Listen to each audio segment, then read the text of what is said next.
Good day everybody and welcome to another video from realtalltravels. So today I'm in the Kazakh city of Semi. Now most people have never heard of Semi before, but it's not far across the border, the Russian border, kind of south of Novosibirsk.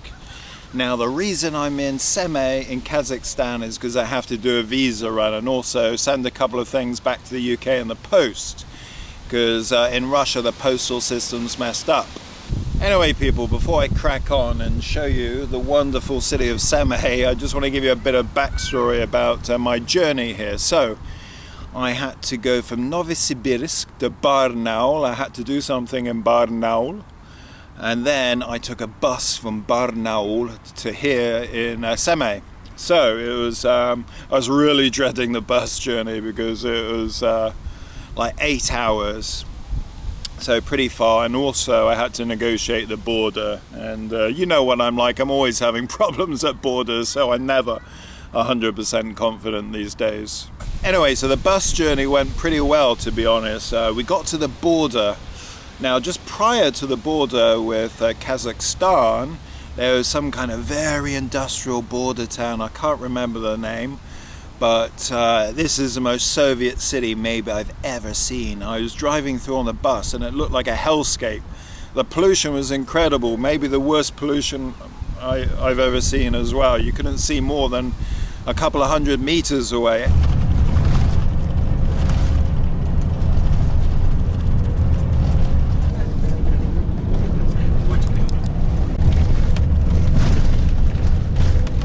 Anyway, so yeah, driving through the city on the bus, and it's all like Soviet mosaics, and at one point I saw a golden statue of Lenin. I just wanted to jump out of the bus and take a video of it, but unfortunately it's not possible.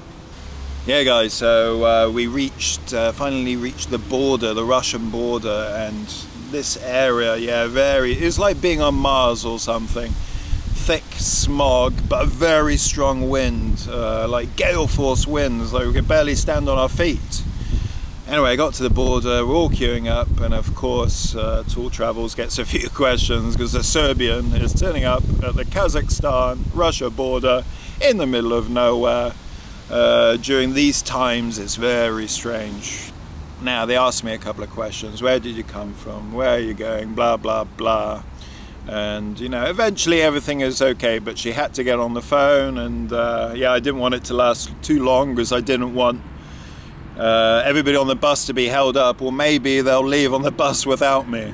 So I got through the Russian side, and I didn't expect any problems on the Kazakh side, to be honest. But I got to the Kazakh side, and yeah, like wow, Serbian passport. They probably get like 1 or 2 Serbian tourists per year going across that border. So they saw my Serbian passport and they said, "Oh, do you need a visa for Kazakhstan?" I was like, "No." And they asked, "Do you need a visa for Russia?" I was like, "No." So she had to go and ask somebody, and they confirmed that I didn't need a visa, and the rest was just formalities really, and they let me through. Now when I got through to the Kazakhstani side, you felt like it was Kazakhstan straight away, because yeah, I went to the toilet and it was a horrible hole in the ground, like the kind of thing I used to see in Serbia during Yugoslav times. And then I realized why it takes so long to get from Barnaul to here in Semi, like 8 hours, because the road just disappeared when we got to the Kazakhstan side, so it was very bumpy all the way here. So guys, I'm in Semi. I think I'm going to be leaving here on Monday or Tuesday. Now, I'm having mixed feelings about Semi so far and Kazakhstan. I mean, this, like I said, is right at the Russian border. So this is the most kind of Russian city probably, or one of the most Russian cities in Kazakhstan. So everybody here speaks Russian, whereas if you go to the capital city or the bigger cities, I heard it starts to get more Kazakhstani, more people speaking Kazakhstani. Very strong wind. I'm glad I've got a microphone muff on this camera. Yeah, so it starts to get a bit friendly, a bit of a warmer personality, I would say. It's much nicer than Barnaul. That place was an absolute dump. But this is pretty nice. There's about 250,000 people, and I'm in a very nice little park here that I've been spending time in. So I'm liking it so far. It kind of reminds me of being in Ukraine or being in Serbia. Now everybody, I don't know exactly how the locals are going to take to me filming in this city, because it's a provincial little Kazakhstani city, and it's also a militarized city. I saw a lot of troops here, like doing their marches today. So we have some magnificent statue there. There we go everybody, eternal flame. You see, in Kazakhstan they can afford to have something like this. If they had something like this in London with prices of gas there, people would be coming here to cook their dinner. Very windy in this part of Kazakhstan everybody. Seems to be windy every day. Some statue here. Now another thing I want to talk about Seme, as everybody, is that the signs, a lot of them are in Russian and Kazakhstani, so that's a great way for any people coming here to learn the Kazakhstani language. As you can see everybody, it's very peaceful around here. People chilling out in the parks, families, all very civilized.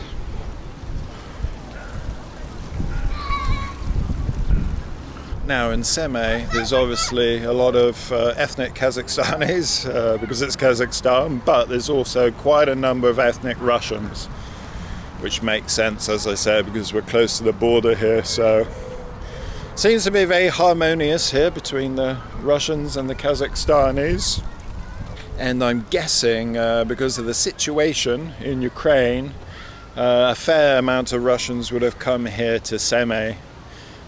Maybe they've got family members here in Seme, or maybe they can't afford the rent prices in places like Astana and Almaty, because it's a lot more expensive there these days because so many Russians have gone to these cities, so they might have come to Seme.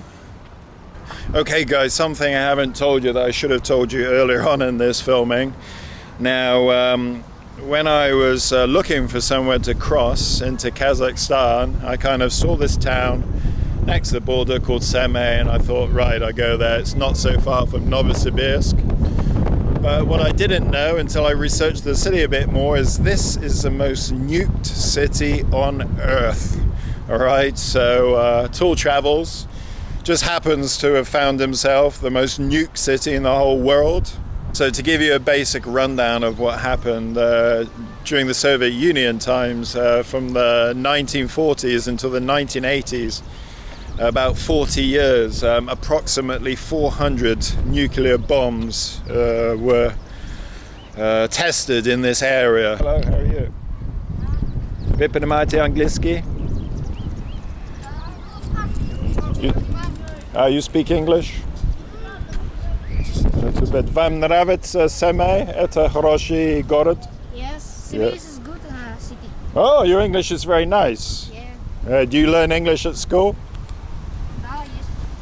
Yeah, oh good. До свидания. Okay, до свидания. So everybody, a lot of these nuclear bombs were tested not far away from the civilian population, so you had a lot of people here apparently that were born with birth defects, abnormalities, pretty horrific stuff, and there's varying estimates as to how many people were affected, but some estimates are in the hundreds of thousands. So the testing site is not far from here. It's called the Quadrant, I think, and you need a permit to go to a lot of these places, and so I'm not going to make a video about it while I'm here, but yeah, just to let you know about it. Right, moving on everybody. We got a Soviet era tank, it looks like here. Looks to be in good condition. 2005 that was put there. Dodo pizza, everybody, very, very popular in Russia. Jet Kizzy, is that Kazakhstani? Because it looks Polish. Here we got some kids' playground area in the park.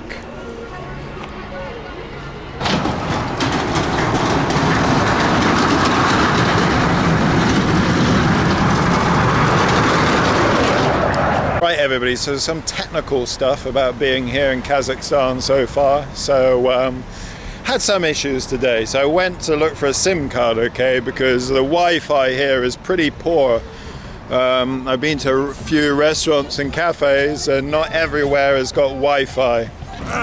So everybody, like many tourists do, I went to look for a SIM card. And it wasn't that easy, to be honest. I turned up at one mobile phone shop and it was a bit expensive, so I went to another one. And it's the same network that I use in Russia, Tele2. So I thought it'd be easy like in Russia, like 5 minutes and you're out of the door. But my God, it took maybe an hour and a half or something like that. So I went into the shop and I handed over my phone, and she was battering on the phone all these settings. You know, I don't know what she was doing on my phone, to be honest. She had it for such a long time. She was probably going through all the photos and stuff like that.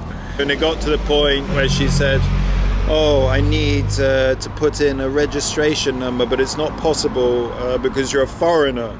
So she had to take me down to the street to another Tele2 office to get this special number. It was a real palaver, to be honest. Now, also, they don't like credit cards or debit cards very much in Semi. I'm not sure about the rest of Kazakhstan. I'm presuming it's the same in the rest of the country. You know, I quite like that. I'm normally a cash man, but you have to be a bit prepared. So, you know, I went into a couple of cafes and I didn't go to a cash machine. And I had to walk out of one because they didn't accept cards. So there's, I think it's something like 5,000, no, hang on, 570 or 580 Kazakhstani tenge to £1. Here we have the local marshukas, little buses, a lot of Kazakhs in that bus. Now, I'm not sure I found the very center of the city because as a European person, you know, when I get to a new city, I'm trying to find the very center, but as many of you who've been to places in the former Soviet Union, there quite often isn't a center. So, yeah, I'm not sure this city has a very center, but it looks very nice compared to a lot of the rest of the city I saw when I was coming from the bus station. So if it's not the very center, this is somewhere central. Now, I was trying to find a cash machine that was working earlier on today, and I ended up walking past this currency exchange booth, and I had 20 euros in my wallet. Now look at this 20 euros. I would say that's not bad condition. But because of that tiny little tear there, they said they wouldn't accept it. And it's the same when I went to another exchange place. So they're quite finicky when it comes to the state of cash here. The same in Russia, actually. And here we have what looks like an old Soviet tart from yesteryear. Across the other side of the street, there's Stolovaya number 1. I went in there today and it was pretty good. Now, this is very interesting, everybody. Look at that. Elite Model Management Residences. So you've got some kind of residence for models and you've got a gym downstairs. So that sounds like heaven for me. You know, I could come out of the gym, then go upstairs and be frolicking with all the models that are living there. Paradise. And you've got a burger place downstairs. What more could you want? Everybody, over the other side of the road there, we got a place called Churchill Pub. I think it's supposed to be Churchill, but the spelling's a bit dodgy. But yeah, it looks like a pretty grand place, a big pub. Oh, hang on. It's not Churchill, it's Chill Pub. Because on the left there, we got a picture of Che Guevara. So it's a chill like Che Pub. Now everybody, so far people are not that curious about a man walking around speaking English, talking to a camera. I think they're more curious in Barnaul. They're probably curious as to why I would bother taking a video of their city. I'm not surprised. When I arrived last night, I was absolutely starving, so I went into Mr. Pepper. And it's a burger joint mostly. So I ordered a burger, fries and a drink, and it was absolutely delicious. And it was cheap as well. I think the burger itself was like £2.50 or €3 or something like that, and big. And it was so good, I went back for a second burger, but then I woke up this morning and I was feeling a bit queasy, especially because I bought a couple of beers as well last night. Bloody hell, everybody. It's like a tornado here. Jesus Christ. Anyway, so I'm heading out to the very center a bit, and it's getting a bit more gritty. Господи. Most of the buildings I've seen in this area so far have been low-rise. Like the tallest I've seen are like those tower blocks there in front we can see. I don't know if this dodgy air is pollution or all the dust being thrown up by this very strong wind. And my hair's gone out of place. You would think with the history in Semey in Kazakhstan that more people would know about this city, considering what's gone on here. You would think it would be up there with Chernobyl. Everybody knows about Chernobyl, but who knows about the most nuked city on earth, where they tested 400 nuclear bombs. So despite Semey being off the beaten track, I did see quite a few Indians here. They seem to get everywhere, Indians in the world. I think they're medical students. That's often the case in this part of the world. And when I was having a look at some other videos on YouTube, I saw pretty much all the videos in English language concerning Semey were done by India. We can see that Semey is by and large quite a grey city, like many Soviet cities. But if we look over here, there's a big pink building, so I don't know what's going on there. Very progressive of them. Maybe it's an apartment building for women, or gays perhaps. Now I can imagine there's not very many gays in Semey in Kazakhstan, so maybe they stuff them all in this building. It's a rehabilitation centre. So they force them to watch heterosexual porn 24 hours a day. Sorry everybody, my imagination's running away with me. And when I arrived into Semey last night, I arrived at the bus station, and as usual is way out of town, and I had to find a way to get to the centre. So I took a bus, and it was a number 1 bus. I thought that's the safest bet. The number 1 bus must be going to the centre, but I didn't have any money and they didn't take card. So I just sat on the bus and I ended up not paying, and I got away with it. And then, you know, when you arrive in New City, you want to find some Wi-Fi and some food. I went into the Big Ben pub. Of course, because it's a British sounding pub, I assumed they had Wi-Fi, but they didn't. And when I walked through the door, it's like Cowboys and Indians film or something like that. I walked through the door, then everybody turned around and looked at me. All right, everybody, so they got some apartment buildings there down the road, and they're also very colourful. So my theory about a gay rehabilitation centre is probably wrong. Oh look, a nice coffee shop, Global Coffee. I've seen some very good coffee shops in Semey. Very impressive, and good coffee too. Oh, I tell you what, when I walk past these burger and steak places, the smell is absolutely fantastic. I think they got very good beef in Kazakhstan. And that would make sense, because when I was coming into the city, I saw a lot of cows. Wow, look at that, everybody. We got a VIP hotel there behind the petrol station with a sauna. We got some blokes coming out of there. I think that's the kind of place Bold and Bankrupt would like. All right, so we got some little shopping centre across the road there. Park City. I'm assuming, because it's called Park City, there's a park around here somewhere. Let's go and have a look. Now, I was told everybody before I came to provincial Kazakhstan to watch myself, because it can be a little bit dangerous in this country, apparently. But then again, Bold and Bankrupt has been to Kazakhstan, and he didn't get his head kicked in. So that guy's a wimp. So if anybody's going to get his head kicked in, it's going to be him. And if you ever meet him and you shake his hand, it'll be pretty obvious. It's like he's made of jelly. Okay, everyone, so we've got a couple of mosques here, and I don't think I've ever seen a wooden mosque. Pretty cool. All right, everybody, and as I suspected, there is a park here. So let's have a quick look and see if it's any good.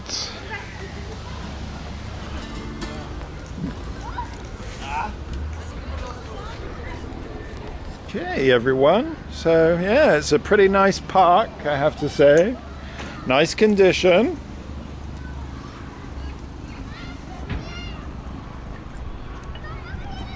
bloke who looks like Genghis Khan there.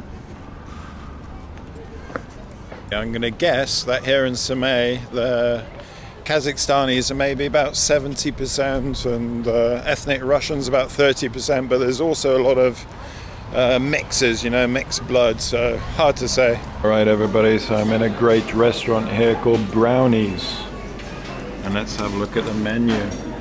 So I've ordered the pizza there, 4 seasons, 2,600 rubles, and a cola. See, the prices are not bad. Americano, 600 tengies, that's £1 or slightly more in British money.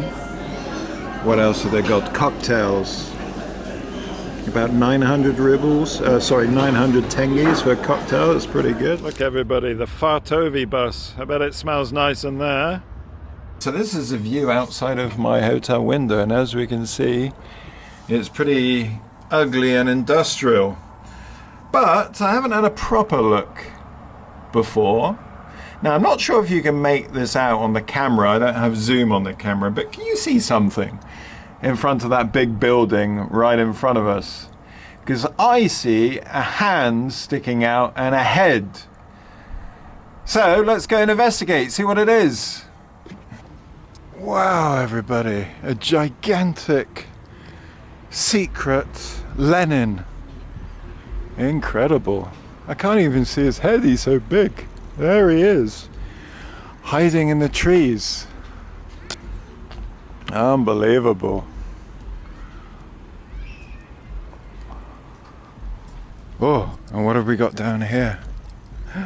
Bloody hell, guys, it's a secret Lenin garden.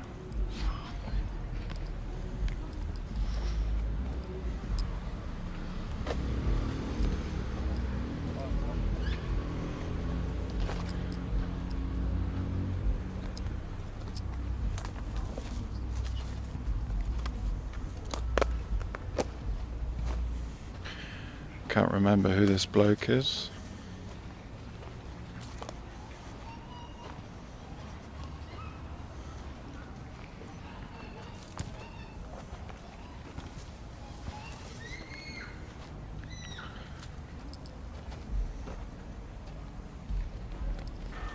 Oh my God, who have we got here? Karl Marx.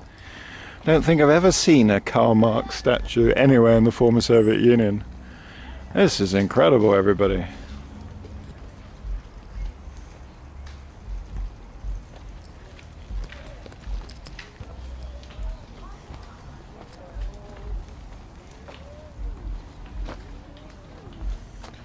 Oops, somebody's broken his nose off.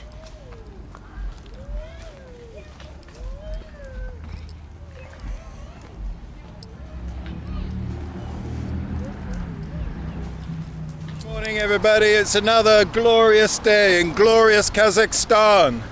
Today we're going to go down by the river and check it out. Let's go. Right, everybody, so it would be remiss of me to come to Kazakhstan and not talk about Borat.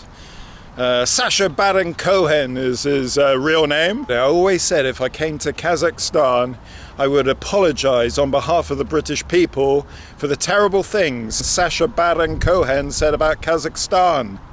Now, we all know what Sacha Baron Cohen and his cohorts did. They made a film about Kazakhstan where they compared the locals to a bunch of incestuous inbred villagers. I watched this film about 16 or 17 years ago when it first came out in the cinemas, more naive then. So it soon became apparent that when I was watching the film that it appealed to the lowest common denominator. At the time I was dating a Hungarian girl. She was fresh off the boat from Hungary when the EU countries, East Bloc countries, joined the European Union. For some reason I thought it was a great idea to take my girlfriend to the cinema to see Borat, and she was absolutely horrified. I remember that scene where Borat and his friend were playing around in the hotel room, and I was sitting and I looked to my left and she was like this. She did not know what to say or do. She's absolutely mortified. Anyway, needless to say, that relationship didn't last for very long. These days, Sacha Baron Cohen goes around making woke speeches talking about hate speech and misinformation on the internet. What a bloody hypocrite. Hate crimes are surging, as are murderous attacks on religious and ethnic minorities. I believe that it's time for a fundamental rethink of social media and how it spreads hate, conspiracies, and lies. If we prioritize truth over lies, tolerance over prejudice, empathy over indifference, and experts over ignoramuses, then maybe, just maybe, we can stop the greatest propaganda machine in history. So these days, Sacha Baron Cohen is a pussy. He would not dare to go after the people of a country like Kazakhstan. So he's doing something a bit more acceptable, going after Christian conservatives in America. So guys, I know most of you have forgotten about that film now, probably. So I'd just like to apologize on behalf of the British people. But I'm not going to say that the film didn't have some funny moments in there.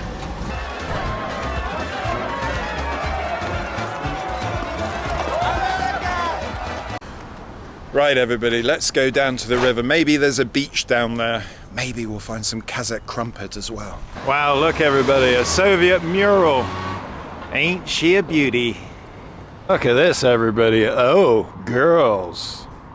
And here we have Semipalatinsk Medical University. So, been seeing a lot of Indians around town. This is where they're all studying.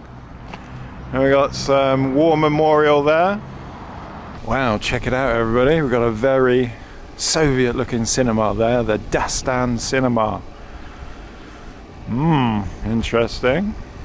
So, everybody, we have some Soviet murals around the side, I think, and another one over there. And this place, exclusive show.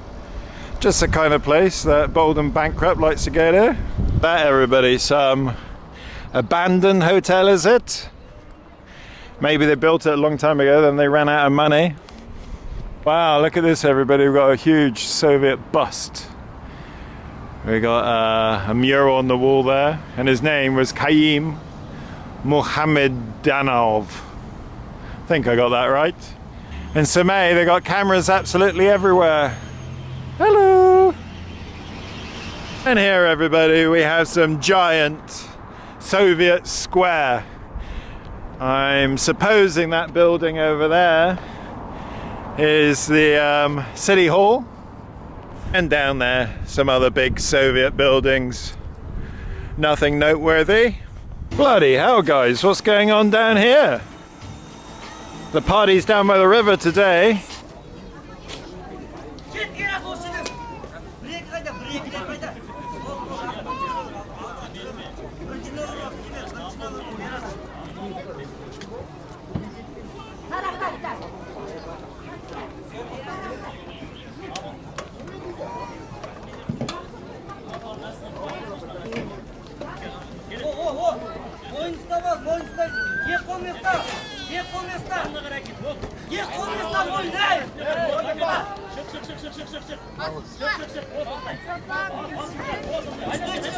Поддержали бойцов!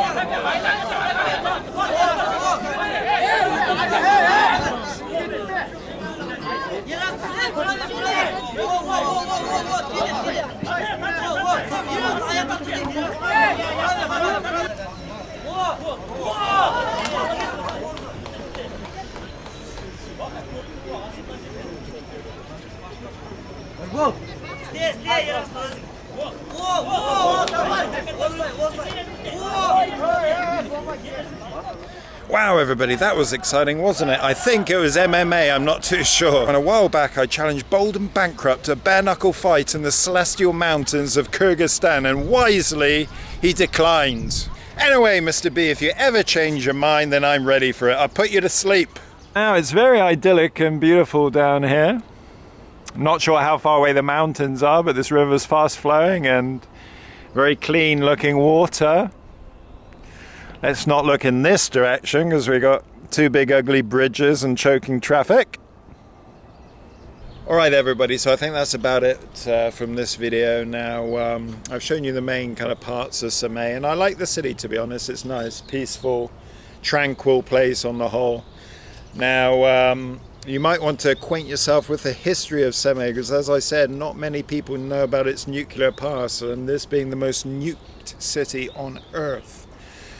So unfortunately I haven't been able to show you the nuclear sites because you need a permit for those, and it takes time to get those permits, and neither have I shown you there's some abandoned towns in the area too, but I don't have a car to access these, unfortunately, because some of them are quite far away. So tomorrow or the day after, I'm going back to Russia on the bus. It's going to be an even longer journey this time, unfortunately, so I'm really dreading it. Anyway, so yeah, I'll be back to Russia, and more videos to come. So thank you very much for watching this video. Please click like if you enjoyed it, and make sure you're subscribed so you're not going to miss my future videos. Now I hope you're doing well, and take care of yourselves wherever you are in the world, and I'll see you in the next video. Bye bye from Tall Travels. It'd be funny if there was a voice there saying, "Step away from the mural."